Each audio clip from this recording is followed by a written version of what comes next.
നോസ്ഫെറാറ്റു actually ഒരു horror movie അല്ല. Actually it's a dark fantasy goth movie.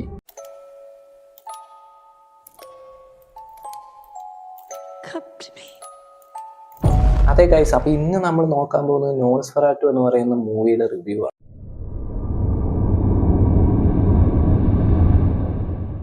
വാമ്പയറിന്റെ Romanian വേർഡാണ് നോസ്ഫെറാറ്റു എന്ന് പറയുന്നത്. അപ്പൊ ഈ ഒരു സിനിമ ആക്ച്വലി ഒരു വാമ്പയർ, ഡ്രാക്കുള ഒക്കെ ഇൻസ്പയർ ചെയ്തിട്ടുള്ളൊരു മൂവിയാണ്.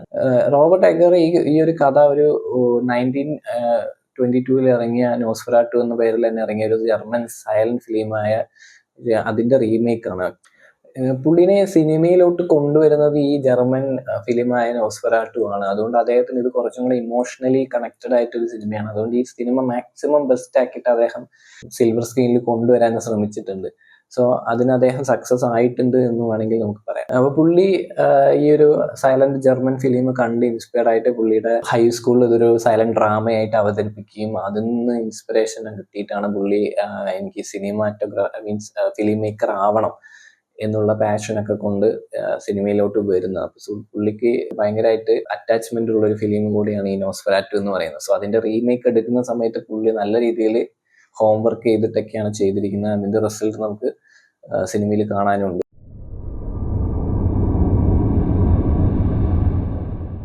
മൊത്തത്തിലുള്ളൊരു പ്ലോട്ട് സമ്മറി പറയാം. ഈ പ്ലോട്ട് സമ്മറി എന്ന് പറയുന്നത് എന്താണെന്ന് വെച്ചാൽ, ഇതില് മെയിൻ ക്യാരക്ടർ എന്ന് പറയുന്ന എലൻ ഹണ്ടർ എന്ന് പറയുന്ന കഥാപാത്രമാണ്. അത് അവതരിപ്പിച്ചിരിക്കുന്നത് ലില്ലി റോസ് ഡെബ് ആണ്.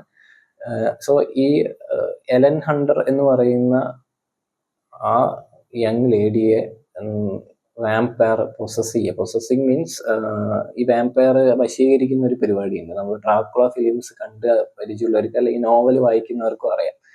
പുള്ളി ഒരു സംഭവം ചെയ്തിട്ട് അവർക്ക് ഈ വാമ്പയറിനോട് അല്ലെങ്കിൽ ഡ്രാക്കുളയോട് ഒരു അട്രാക്ഷൻ തോന്നുന്ന രീതിയിലേക്ക് ആക്കി മാറ്റും. ഇതിലെ ഡ്രാക്കുളയുടെ പേര് കൗണ്ട് ഓർലാക്ക് എന്ന് പറയുന്ന പേരാണ്.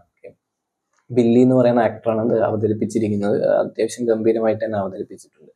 സോ ഈ പുള്ളിയോടൊരു അട്രാക്ഷൻ വരുത്തും. അപ്പൊ ഇതിൽ മൊത്തത്തിലുള്ളൊരു പ്ലോട്ട് എന്ന് പറഞ്ഞു കഴിഞ്ഞാൽ, ഈ എലൻ ഹണ്ടർ എന്ന് പറയുന്ന തോമസ് ഹണ്ടർ എന്ന് പറയുന്ന ആളുമായിട്ട് മാരീഡാണ്. ഈ എലൻ ഹണ്ടർ ആണെങ്കിൽ ഒരു എന്താ പറയുക, ഒരു ലോയൽ വൈഫാണ്. പക്ഷെ ഈ ഒരു വാമ്പയർ ഇങ്ങനെ ഒരു വശീകരണം ചെയ്തത് കൊണ്ട് ഒരു എന്താ പറയാ, അവൾക്ക് എക്സ്പ്ലെയിൻ ചെയ്യാൻ പറ്റാത്ത രീതിയിലുള്ള ഒരു അട്രാക്ഷൻ ഈ കൗണ്ട് ഓലാക്കിനോട് തോന്നുന്നുണ്ട്. അപ്പൊ ഇവരുടെ ഇടയിലുള്ള ആ ഒരു അവളുടെ ആ ഒരു എന്താ പറയാ നിസ്സഹായ അവസ്ഥയും ഇമോഷണൽ ബ്രേക്ക് ഡൗണും ഒക്കെയാണ് മൂവിയുടെ മോസ്റ്റ്. അതിന്റെ കൂടെ തന്നെ ഈ ഒരു ഡ്രാക്കുള ആ ഒരു വില്ലേജിൽ നടത്തുന്ന കെയോസും ഒക്കെയാണ് ഈ സിനിമയിൽ മൊത്തത്തിൽ കാണിക്കുന്നത്. സോ ഇതാണ് ഈ ഒരു മൂവിയുടെ സമ്മറി.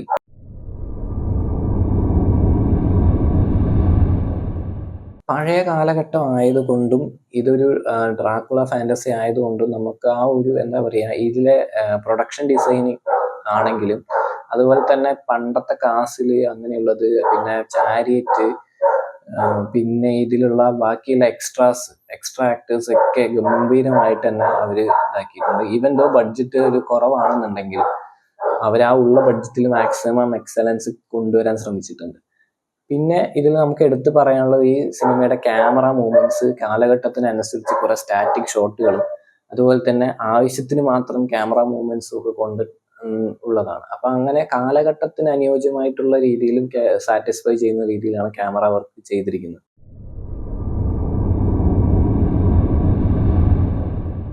നമ്മൾ എടുത്തു പറയേണ്ട ലില്ലി ഡെപ്പിന്റെ പെർഫോമൻസ് തന്നെയാണ്.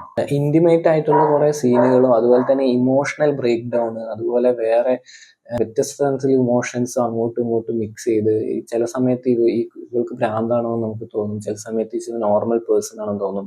പിന്നെ അവരുടെ ആ ഒരു നിസ്സഹായ അവസ്ഥ, ഒരു ലോയൽ വൈഫായിട്ട് വേറൊരു ആള് ഇൻഫാക്ച്വേഷൻ വരുന്ന സമയത്ത് ഉണ്ടാവുന്ന അവരുടെ ഇടയിലുള്ള അവളുടെ ആ ഒരു ഇന്റേണൽ കോൺഫ്ലിക്റ്റ് ഒക്കെ നല്ല രീതിയിൽ പോർട്രേറ്റ് ചെയ്തിട്ടുണ്ട്. അപ്പം ഈ ഒരു സിനിമയുടെ ഡ്രൈവിംഗ് ഫോഴ്സ് അല്ലെങ്കിൽ സിനിമയെ പിടിച്ചു നിർത്തുന്ന ഒരു എലമെന്റ് എന്ന് പറഞ്ഞാൽ ലില്ലി റോസ് ഡെപ്പ് തന്നെയാണ്. സോ അവരുടെ പെർഫോമൻസ് നമുക്ക് പറയാതിരിക്കാൻ പറ്റില്ല, അത്രയും സെറ്റായിട്ട് ചെയ്തിട്ടുണ്ട്. പിന്നെ അതുപോലെ തന്നെ കൗണ്ട് ഓളാക്ക് ആയിട്ടുള്ള ബില്ലി എന്ന് പറയുന്ന ആക്ടർ ഒരു ഡ്രാക്കുളയ്ക്ക് വേണ്ട എല്ലാ ഒരു പുള്ളീനെ മുമ്പ് കണ്ടവർക്ക് ഈ ഒരു ഇതിൽ കണ്ടു കഴിഞ്ഞാൽ ചിലപ്പോൾ തിരിച്ചറിയില്ല, അമ്മാതിരി രീതിയിലുള്ള പെർഫോമൻസ് ആണ് പുള്ളി കാഴ്ചവെച്ചിരിക്കുന്നത്. ഒരു ഡാർക്ക് പ്രസൻസ് വരുന്ന സമയത്ത് നമുക്ക് കിട്ടുന്ന ഒരു ചില്ലുണ്ടല്ലോ, ആ ഒരു ലെവലിലാണ് പുള്ളിയുടെ അപ്പിയറൻസും അതേപോലെ ആ ഒരു വോയിസ് മോഡുലേഷനും ഒക്കെ വന്നിരിക്കുന്നത്.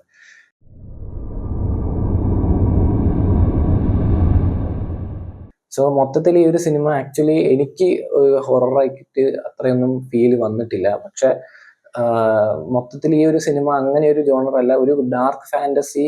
അതേപോലെ ഈ ഒരു ക്യാരക്ടർ എലൻ ഹണ്ടർ എന്ന് പറയുന്ന ക്യാരക്ടറിന്റെ ഇമോഷണൽ ആൻഡ് അവരുടെ ആ ഒരു ജേണിയാണ് നമുക്ക് ആക്ച്വലി ഈ ഒരു സിനിമ കാണിച്ചിരുന്നത്.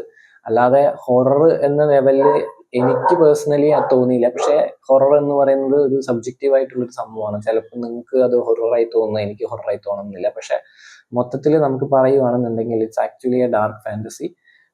നമുക്ക് കണ്ടിരിക്കാൻ പറ്റുന്ന ഒരു ബെസ്റ്റ് മൂവി തന്നെയാണ്. Like and subscribe.